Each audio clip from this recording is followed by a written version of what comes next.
After this video, instead of displaying all the text at once, you are going to be able to stream your AI responses easily for your programs. Welcome back to a new AI tutorial. In this video, we are going to talk about how we can create a streaming API for large language model responses. By streaming, I mean that instead of showing all the generated text from the large language model at once, you are going to display it character by character in your programs. Let's start coding.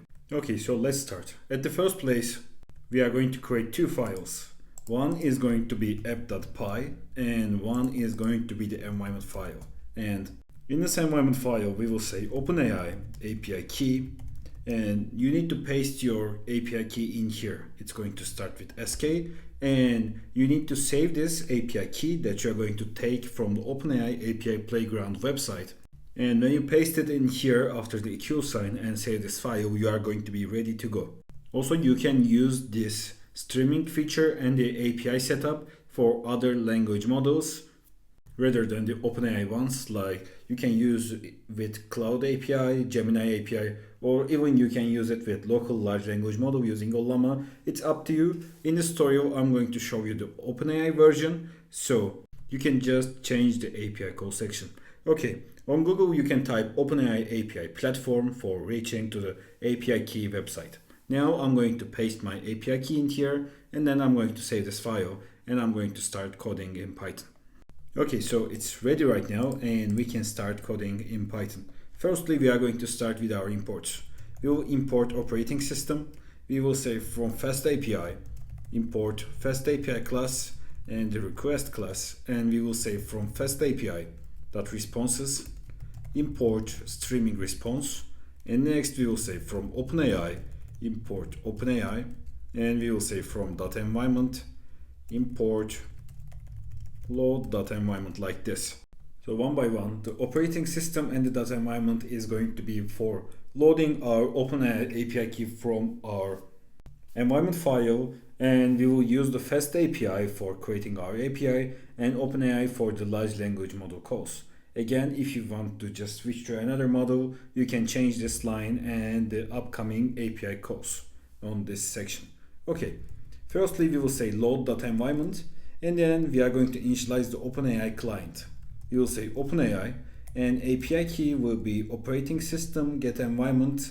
We will pass OpenAI API key. Next up, we will say app, and we are going to initialize the FastAPI in here. Okay. We are going to create two example endpoints. One is going to be static. Well, it's not going to take anything. When we trigger it, it's going to return a response from large language model dynamically. And in the second endpoint, we are going to take a list from user, and we can respond differently according to the inputs. So the second one is the one that you are going to see more in the real life programs. Okay, let's start with the first one. We will say define, and the domain of examples are going to be the chef, food, and the restaurant stuff. So the first one is going to be for the chef talk. It's going to explain how to set a kitchen of a cafe. Okay, let's start. We will say stream, chef response, and we are going to say prompt. It will be in the string format, and we will say in here stream, and we will say client, chat, completions, create, and we will say model. I'm going to use GPT 4.1 mini, and we will say messages, and we are going to give two roles. The first one is going to be the system, and content will be you are a professional chef like this. And the other one is going to be the user, and we will say content will be prompt that we are going to take from the input. And after that, we will say stream accuracy true like this. So we can display the generated text character by character. Next, we will say for chunk in stream, if chunk choices delta content, we will say yield chunk choices delta content like this. Next up, we are going to define our endpoint. So we will say app. It's going to be a get method since we are not taking any payload or something like that. We will say chef, and we will say asynchronously define chef endpoint. Prompt will be explain how to set up a professional cafe kitchen. By the way, if you want to just change the logic of your program and you are going to use this example, you can just change it in here and the system prompt like this. Okay, next we will say return, and we will use the streaming response in here. We will say stream chef response with the prompt, and then we will say media type will be text and plain like this. And let's test it out. So for testing it, we need to run the API. So we will say you record app, and I will say reload, because when you pass the reload parameter, if you make any change in your program, it's going to automatically restart. So since we are going to add another endpoint after this, we need it to restart itself. It's going to be easier. And it says Ubicorn running on this address, the local host, and it states that the application startup is completed.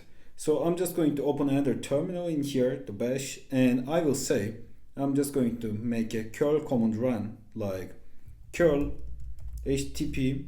After that, we are going to write the local host address. We have 1 and 8000, and I will say chef like this.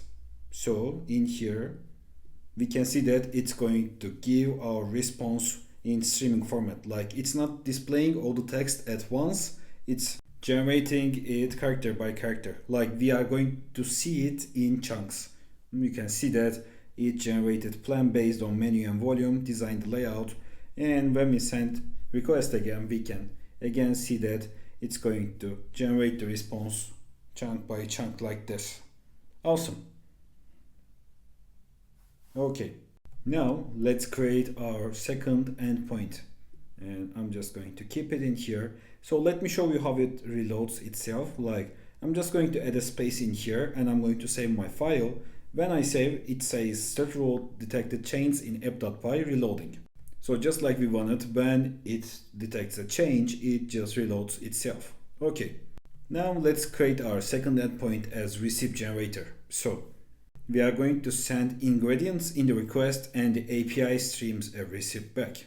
For that, we will say again asynchronously define stream receipt, and ingredients will be string. Next, we will say prompt, and it's going to be create a detailed receipt using these ingredients. And after that, we will say dynamically ingredients. And next up, we will say stream will be client chat completions create, and the model will be GPT 4.1 mini, and messages, I'm just going to make a copy paste in here for the messages, and I'm going to change it in here, like messages is in here, and I will say not professional, I will say creative KFHF. Okay, everything else is going to be the same, and we will say stream equals true again, just like in here. And also we can copy the streaming code too, like this, and in here we can see that if we paste it, it's going to be the same like this. Okay, now we are going to define our endpoint. This one is going to be a post method, since we are going to get stuff from the user receipt, and we will say asynchronously define receipt endpoint. Request will be request, and we will say data will be await request.json, and ingredients will be data.get ingredients. We will say like this, and next up we are going to be returning the streaming response. We will use the stream receipt method ingredients, and we will say media type will be text plain. Okay, so I'm going to save this file right now, and we can see that it restarted itself. So I'm just going to come to the second panel in here, and I'm going to make a copy paste on the curl command. Since it's a little bit longer, we send a post method request on to the receive endpoint, and we give the content type and we give the payload like this. So instead of sending it directly, let's do like, I'm going to say clear and make the screen bigger, and now send it. So we can see our response is going to be generated like this. Carpy stuffed tomato cups. We can see the source, preparation time, and the ingredients. Okay, awesome.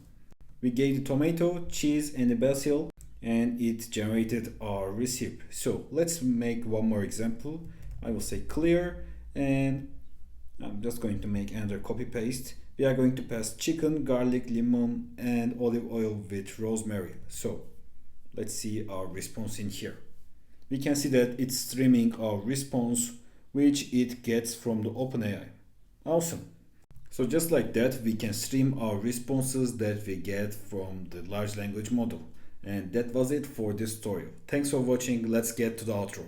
Thanks for watching this AI tutorial. I'm sharing new AI tutorials on my channel. You can subscribe for more. Also, I have a playlist named AI tutorials where I have more than 20 videos just like this one. You can reach that playlist from the cards of this video. Have a great day.